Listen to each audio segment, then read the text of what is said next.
Good evening and welcome to the 22nd episode of Leadership Conversations in the Development Sector.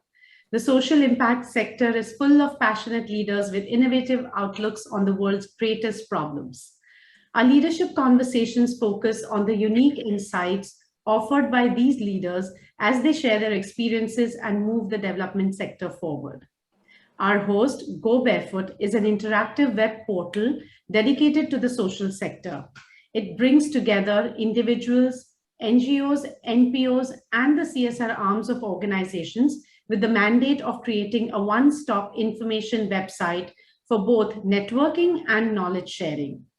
We are supported by Catalyst, an NGO which has been preparing young women for leadership roles to create equality in opportunities and bridge the gender gap. Also, we are supported by Third Sector Partners, India's only executive search firm exclusively for the development sector. Our guest today is one of the leading lights in the development sector. I would like to extend a warm welcome to Luis Miranda, Chairman and co-founder, Indian School of Public Policy. Luis Miranda is Chairman of Center for Civil Society and CORO.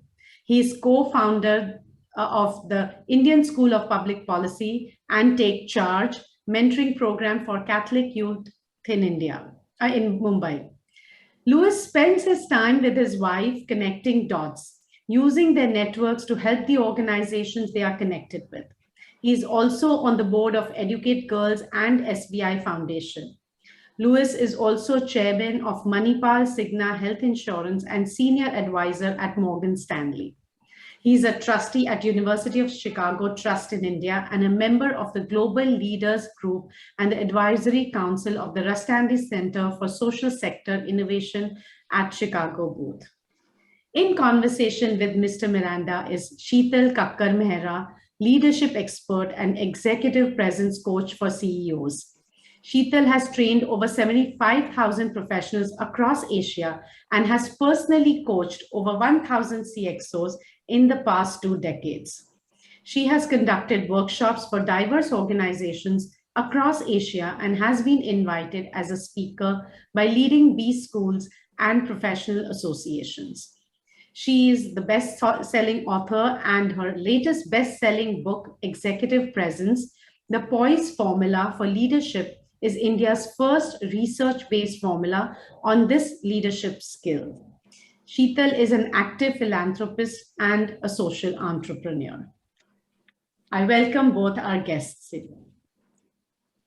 Thank you, Purvi. Welcome, Luis. Thank you, Shital, for inviting me. Thank you. We're excited to hear your views. So I'm going to ask you my first question. Globally, Luis, the divide between the social and the corporate sector is breaking. Now, you have worked with leading financial institutions before switching to the social sector. So in your opinion, what are some of the processes that the development sector can take from the corporate sector? And more interestingly, what can the corporate sector learn from the social sector? Thanks, Shital. And it's a great way to start this conversation because of the 2 hats that I used to wear and continue to wear. When I came into the sector, I was just bowled away by, talking about the nonprofit sector, about the passion people have. They're not driven by their bonus check. They're not driven by the salary they earn. They're just driven by this desire to do good. And quite often in the corporate world, a lot of discussions were about what car I had. Here it's, which should I take an auto or should I walk? Things like that, and that's what's the challenge people, the focus I've had, seen things happen. When you look at I'm going to flip it around and look actually what can the corporate world learn from the social sector first. I think it's empathy, caring for people, wanting to make this a better world, make you a better version of yourself. It's not only about the numbers. And what I've learned through organizations like CORO is the resistance to the tyranny of experts. we have these experts who come in, who sort of know everything or claim to know everything, but have no connection with the grassroots. And therefore, when you come in with an idea, you're not able to get it across.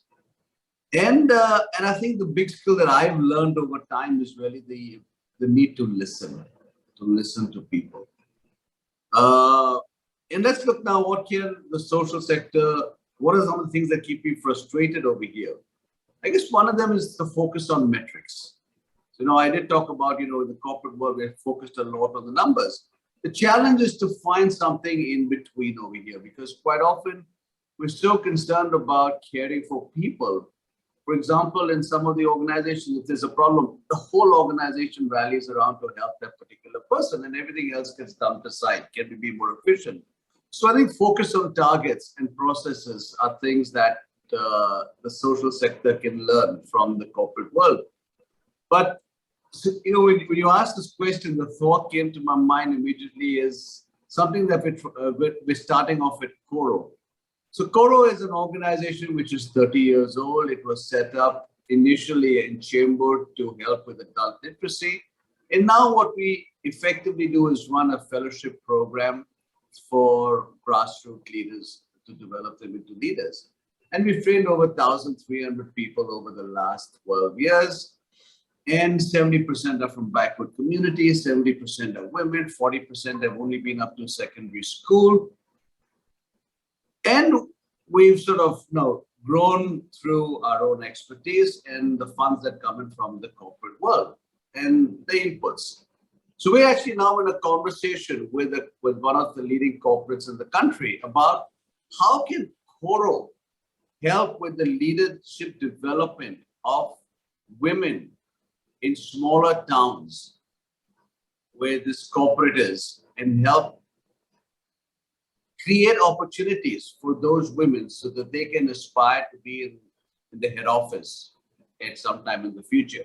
How does the organization cater for them? How do you, make them confident? How do you sort of change the world for them? So it's an interesting situation where we're seeing now the nonprofit helping the corporate in terms of its own leadership development. Superb. Yes, we do something similar with Catalyst as well. And, thanks so much. Really appreciate the fact that you brought it first itself, empathy and listening skills. And yes, very interesting. And I want to move on to my next question, which is that during the pandemic, the government, of course, had to work closely for the first time in a long time with both corporate as well as development sectors for quick vaccination drives, awareness building, mask wearing. So in your opinion, what can the government learn from the social sector? I think there's a lot, all three partners, Samaj, Bazaar and Sarkar can learn from each other. And it is interesting that the government, especially the health ministry, would call for meetings with nonprofits. And at the same time, a lot of nonprofits were under threat because of FCRA issues and other investigations by the government. So you had this sort of, a lot of us in the nonprofit were trying to understand this. On one side, you see the government saying that some of the players in the nonprofit sector are bad players. On the other side, we're seeing how they've been so effective in rallying people together. And I think the big sort of learning through the COVID pandemic is that a lot of nonprofits are connected to their communities. They know what's to be done. And I'll switch back to two organizations and tell you the stories that we had with them. One was, again, back with CORO. We're not a relief organization. We do leadership development, etc. But suddenly when, you don't have income, you don't have, you're worried about where will I get money? Where will I feed? How will I feed my family? You're not concerned about leadership development at this stage. And we said, what can we do for our communities? So quickly, the team came back and said, people want food. They don't want cook food because they're at home. They're stuck at home. They have enough time to cook. They have the resources to cook. So can we get them rations, etc.? And then we've never sort of done fundraising online, but we went on Milap and we had a small target of, I think, 10 lakhs. And we ended up finally raising about 3 crore. And then was challenges about how do we get the food across, because the city had shut down, some of the small towns had shut down. And we worked with partners like DMart who were able to supply us food and and other stuff. And they had also the challenges with their staff. But that's the ability, I think, which we all can learn. How you can sort of transform yourself because you know what people at the grassroots want. Another example is Educate Girls, where I'm on the board of, and schools are shut. And what do we do? Because we spend a lot of time trying to get girls into school, and now there is this whole fear that if people don't have income, etc., the girls are the first ones not to be sent to school. They rather marry them off, so they're no more a burden for the family, etc. And we started these camp videos, where we basically had in these villages in the open air classes, with the volunteers would go in and teach. And and basically keep them engaged and keep the learning process continuing. And we do this and we work with government schools. So it was really a way to also keep the government school, while it's supposed to be closed, the learning still continues over there. And these are examples of how the nonprofit sector came in over here and helped normalize to some extent the lives of people who were traumatized. Very interesting. I'm going to change tracks a little bit and move to leadership. Now, you have seen this sector in the last couple of decades. It has changed. It has evolved. Even the perception in the world has changed about the contribution of this sector. So please share with our listeners some of the leadership changes that you have seen and how leadership has had to, evolve and rise to the challenge. It's a combination of things, So one is you see the founders, and some of these founders have gone on to become purely aspirational, and gone on to build great organizations. Some of the names are known, people like Shaheen of Teach for India, Safina at Educate Girls, and they've gone on to do stuff. And there are so many other people who are running smaller organizations who have also developed themselves. And let's look actually at this organization called Sunbird Trust. It was set up by a classmate of mine. We were in school together, and Chris Rago went on to join the army. He was with the army. He spent a lot of time in the Northeast, and he retired a few years ago and set up Sunbird Trust. And he and his wife, the aim was to really fund kids to get an education over there. And what's happened over the last few years is we've morphed into sort of trying to bring peace into the Northeast through education. We have a team now, I may have the numbers slightly wrong, between 30 to 50 people, and a lot of them have come in through Teach for India. And I remember the first session that Chris did with the TFI fellows many years ago. And Chris sort of reached out to me and said, Louis, I've been invited to come and speak at TFI because another of our classmates, their daughter was over there. And we've, what do you think? And I said, Chris, I just visited you. The place that we were staying at got bombed a week after I left. Do you want to take in fellows over here and then run the risk that something would happen to them? And Chris is this lovely guy. He listens to me or asks me quite often for information and then does what he wants. And he ignored me again this time. And it's been so many years, no one has suffered, no one has died, and we've been able to grow. So part of the leadership that's come in has been from fellowships like Teach for India Fellows. Similarly, Catalyst, you sort of have these lovely sort of people you're developing women who are studying STEM. And some of them sort of, could go into the nonprofit sector. So that's one aspect where you bring in people from the outside. And then you have the other process, like what CORO does, where we take people from the communities, or Muktangan, which sort of trains teachers from the communities themselves and, empowers them to be able to do fabulous stuff. So that's one big sort of thing we see. I've also been involved with an organization called ILSS, Indian Leaders in the Social Sector, And then again, we've looked at how do you help people transition from the corporate world into the non-profit world. And then again, I keep telling people, you don't go in over there on day one with a list of answers. No, you got to listen first. You got to listen to people. So that's how I see part of the leadership changing in the social sector, and it's a journey. We've had some fabulous people, like for example, let's Sneha. Sneha is an organization which works on women and child health issues. And Armida Fernandez, who started it, is just this fabulous person. She's such a sweet lady, and it's amazing how she gets things done. She just convinces you. And then we decided that we needed to move to a non-founder-led organization. And Vanessa D'Souza, who used to be in Citibank, came in over here and has done a fabulous job for I think about 10 years or 8 to 10 years now as a CEO, and really transformed the organization. So it's that constant learning from different parts that are important. And so many leaders developed every day with very passionate, causes. Superb. So, as a leader yourself in the social sector, what are your views on the differences between poverty and inequality? Shital, I'm glad you asked this question. And the reason is, the whole world is stuck on this issue of inequality. And my view is that inequality exists everywhere we go. There will always be this, either because of your birth or your access or where you're born or or just the lucky sperm pool or whatever. But it's become very fashionable for politicians to talk about it.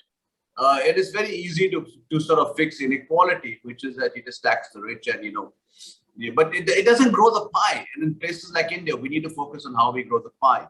So many years ago, when inequality was all talked about, I was in my daughter's college at Franklin and Marshall, and in the bookstore, I saw this small little book pop up called On Inequality by a guy called Harry Frankfurt. And I picked it up and I read it on the flight back. It was a small book, and by the time I reached back in Bombay, I'd finished it. And what he talks about is that inequality is not morally objectionable. What is morally objectionable is the fact that there are so many people living around us in abject poverty. That is a sin. That is bad. Now, if you change them, then bear in mind the nuances. If you talk only about inequality, you're basically saying, how do I make the rich less rich? But here we're saying, how do we carry people up? So, so I see so many people talk about, the government in India will be talking about, how for so many years, we've been working on Garibi, Hatao, etc. And the fact is that people still remain poor. So that was very true. How do you focus on reducing people who are living in abject poverty? And I've learned over the years that you do that by empowering them. I think that economic development, and a lot of us, and Shital, you also, you started your life off in the corporate world. We've all seen how economic development can change lives of people. And I strongly believe that economic development is the best way to get people out of poverty. So whatever we may do, it's going to improve the lives of people in the nonprofit space, because there are some people who just need help to get up onto the ladder. They struggle to get onto the ladder. But economic development, China has been the best example of how they've taken people out of poverty. There'll be a whole lot of issues about human rights and other stuff. But in terms of just taking people out of abject poverty, they've done a fabulous job. How do we do that over here? And I remember seeing a movie called Poverty Inc., which was produced by an organization called the Acton Institute in the US. And it talks again about how reduction of poverty is now a multi-billion-dollar industry, and they use the word industry. And the question they ask is, who benefits? Is it the poor? Is it the nonprofits? Is it the consultants? Is it the donors?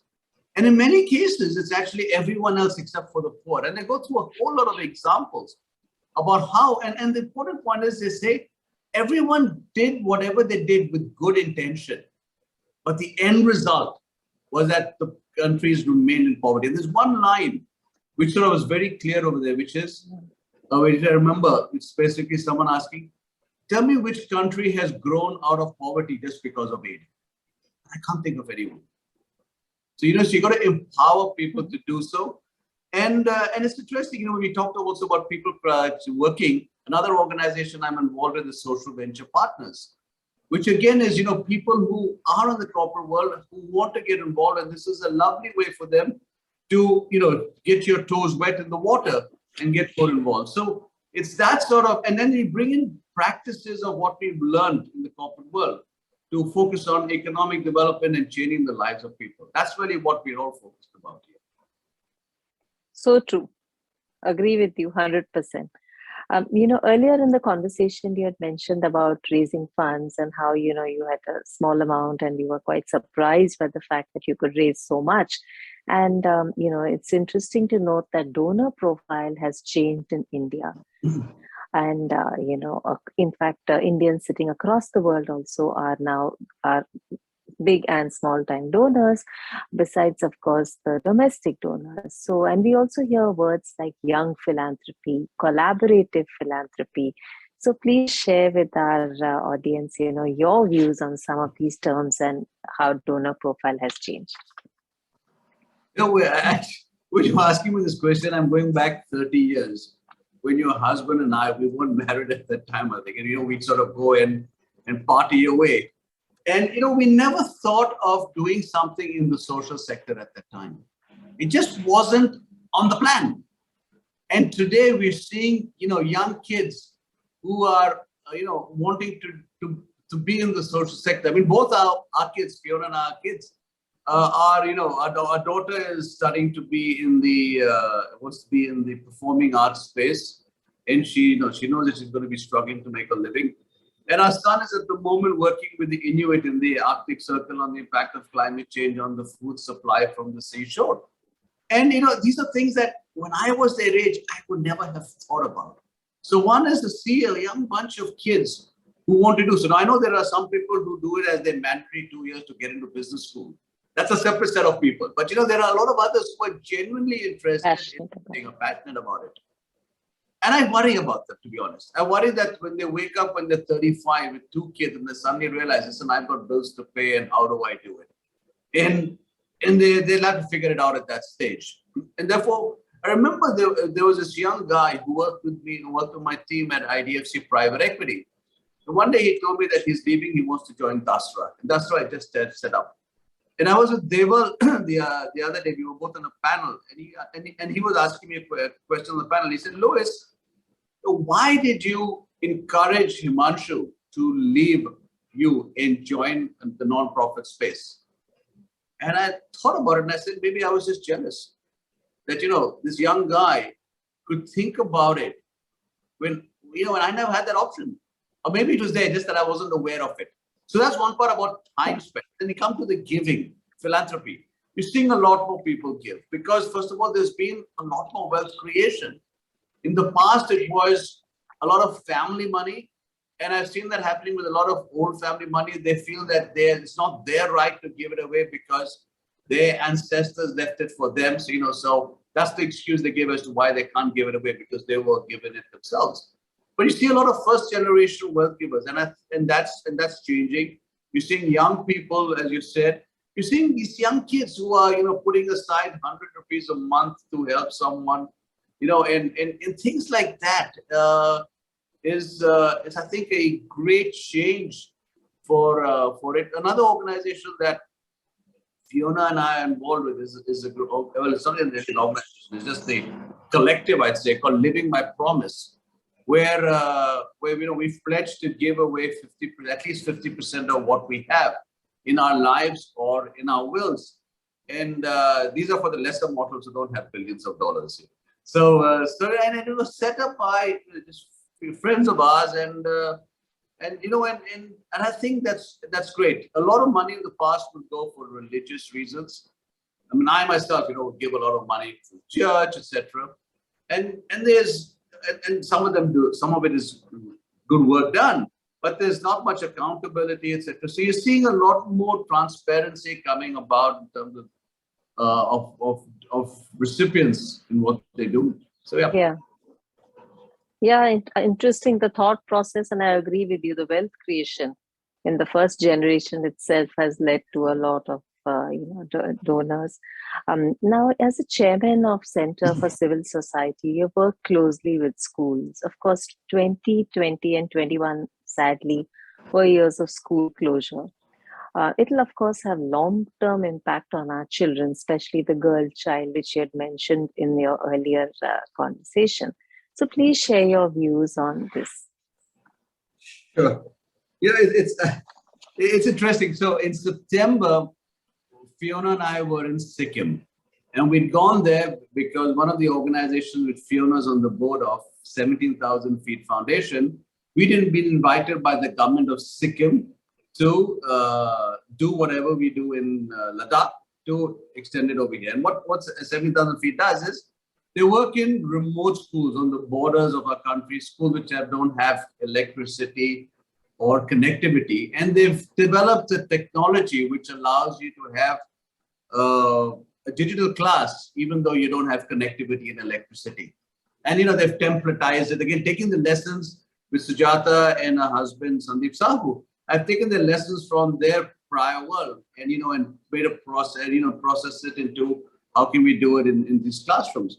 So we were in this remote village. We went a week earlier. We were doing some sightseeing, and so Fiona said, "Let's go see the school in the village." And all the schools were closed at that time. We walked in over there, and we saw a lot of kids. And we asked, Fiona asked them, "What are you doing over here? The school's closed."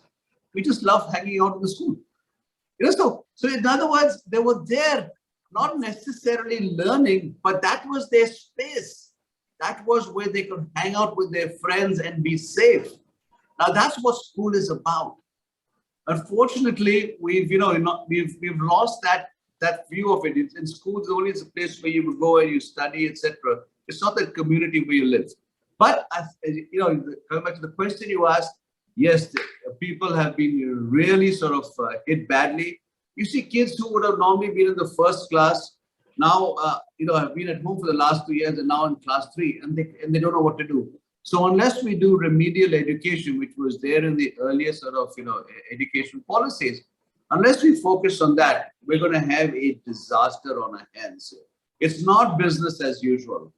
There are a lot of hand-holding has to be done. And I think we need to focus a lot on just getting people up to speed as opposed to focusing on grades and results and exams now.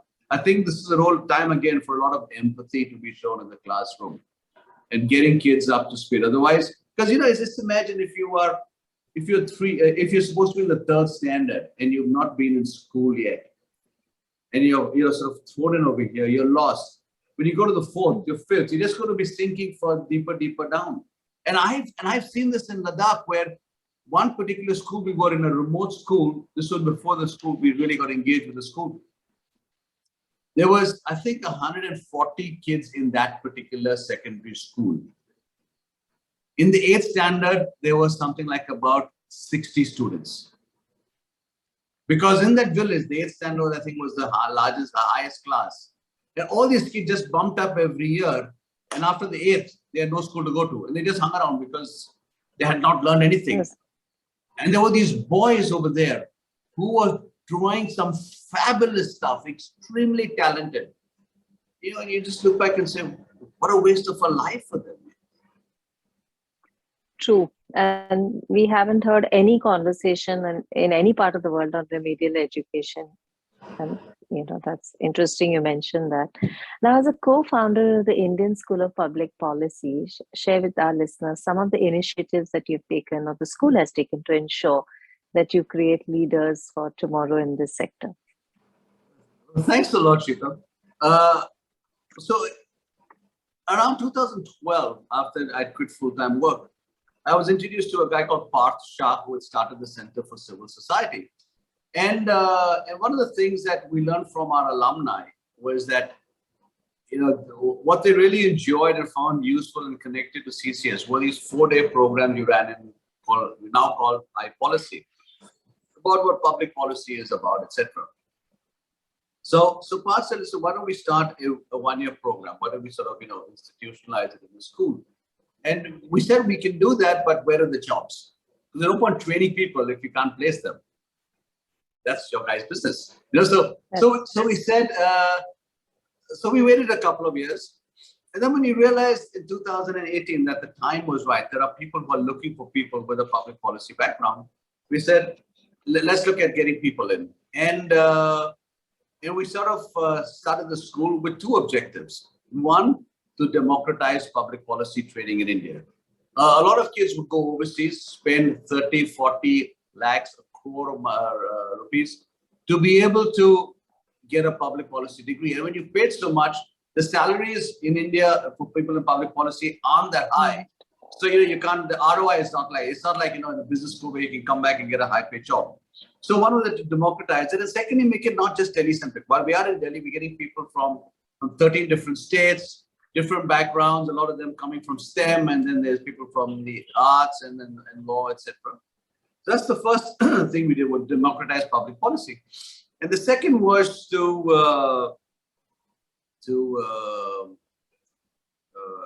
going to sort of embarrass you because my mind has gone blank. When we started it off, to build state capacity. The second thing was to build our state capacity. Now, our current batches are in the range of 30 to 50 people. And that's not going to create state capacity.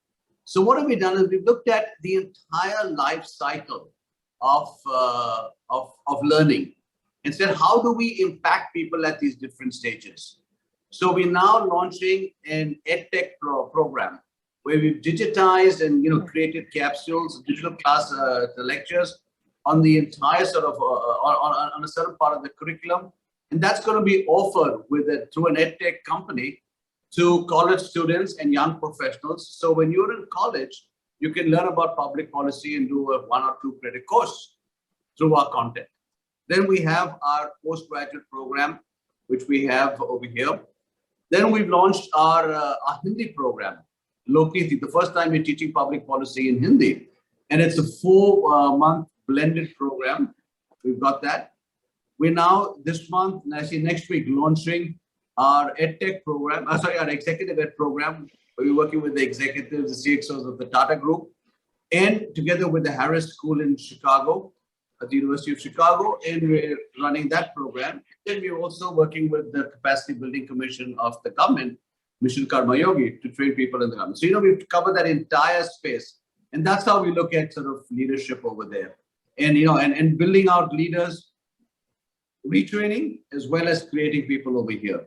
And that's the ambition. So, so while our classroom program, our 1-year program, may train 100, 150 students a year, eventually, we should be able to create people and teach them about public policy in the thousands and lakhs.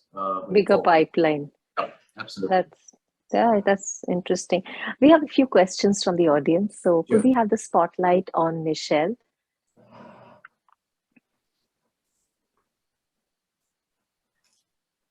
Well, thanks, Shital, and thanks, Luis. It's wonderful listening to you.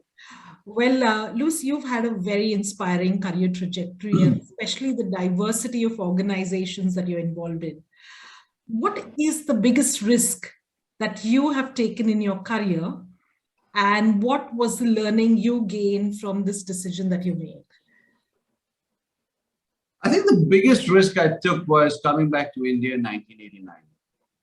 I struggled getting a job because this was after the crash of '87. And I went for this interview with the Asia Pacific people of group of Citibank, and I wasn't interested in the interview. I got drunk the previous night, and but I met this guy called Jaidev from Citibank India, who talked about this fantastic job marketing foreign exchange products in India, and it got me excited because I was a chartered accountant. All the jobs I was getting, offers I was getting in the US, were to do with reconciliation, back office, MIS, etc. And here was somebody talking about, marketing foreign exchange products in India. And I decided that's what I wanted to do. So I came back on the princely salary of 40,000 rupees a year. And that changed my life. People told me I was crazy. And I look back, and I think that decision to be the lowest paid guy in my graduating class was, I think, it looked like a huge risk at that time. But honestly, I didn't see it. And that's the thing about life. The way I saw it, if I realized 2 years later that I made a mistake coming back to India, all I had to do was basically go back to the US and study again, and I lost 2 years. And that's the thing we realize. We think we're taking all these huge risks, and actually the risk and the downside is very limited. We're all going to live on average till about 75. So what happens if you screw up a couple of years? So, and that's what led me to where I am today. The opportunity is 5 years out of business school to set up a bank, HDFC Bank, meet up with people like Shital, like to meet up with her husband. If we go back 30 years, and I met Fiona, a week or 2 weeks after I came back. She was studying in the US and she was down on a holiday. So my entire life changed because of that one decision, that chance interview I had with Jaidev Iyer for a job which I did not know existed until he brought it up with me. So that's, I think, important.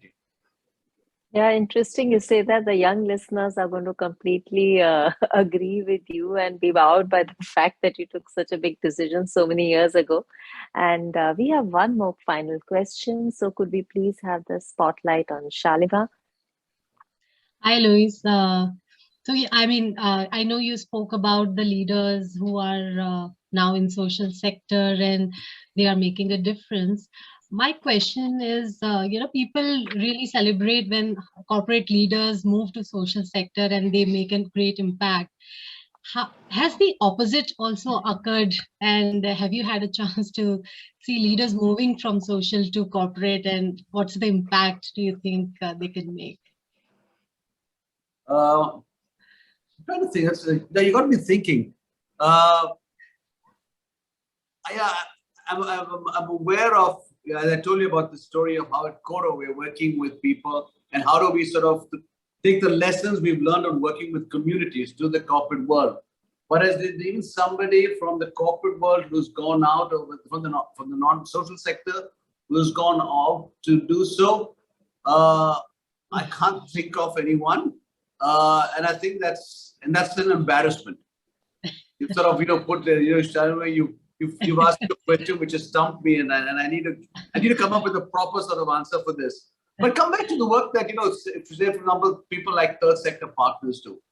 We're focusing on how do you sort of transition this sort of blend of people who can move across seamlessly from the corporate to the social to the government, etc. So take, for example, the Indian School of Public Policy. We talked about it a little while back. Now, we just got a new director a guy called Shailesh Pathak, who will be working very closely with our Dean, Subhashish Gangopadhyay. Now, Shailesh went to IIM Calcutta, became a banker, then sat for the UPSC examination and joined the government, worked with the MP cadre for 17 years, came to IDFC, that's when I first met him, to work on public-private partnerships, and then left the government and then worked in private equity, then worked with Larsen & Toubro on the infrastructure development projects business, and now has come as the director at the Indian School of Public Policy. So, so we've seen people move from the government across over here, but I'm really sort of struggling to sort of, to celebrate, to figure out who can we celebrate as people who transitioned out. I'm sure there are, but there's one name I can think of actually, since you mentioned it, a guy called Kishore Chowkar. I don't know whether you ever came across him. A fabulous guy, and he was on my board at IDFC. He sort of worked with this in the social space for a long time, and there's this. I have a senior moment now where I'm forgetting the organization out of Pune, which he works with, which does some fabulous stuff. And then he came across to the Tata Group and was working over there. And then when he retired, he's gone back as an advisor over there. And he stood out in the Tata Group as someone who looked at things differently because of his experiences he had over there. So that's one name that I can think of. Yeah, that can add value. Thank you so much. That's a very interesting question, Shalima. Thank you, So, Luis. okay, on that happy note, thank you, Luis. Thank you so much. Wonderful hearing your views, and really appreciate the time that you've taken out to tell our listeners about all your wonderful experiences and the great examples that you shared. And a big thank you to our listeners for joining us today. Really appreciate that. And we'll stay in touch with you. And till the next episode of Leadership Series, Leadership Conversations in the Development Sector. Thank you and goodbye. Thank you, Shital. Thank you.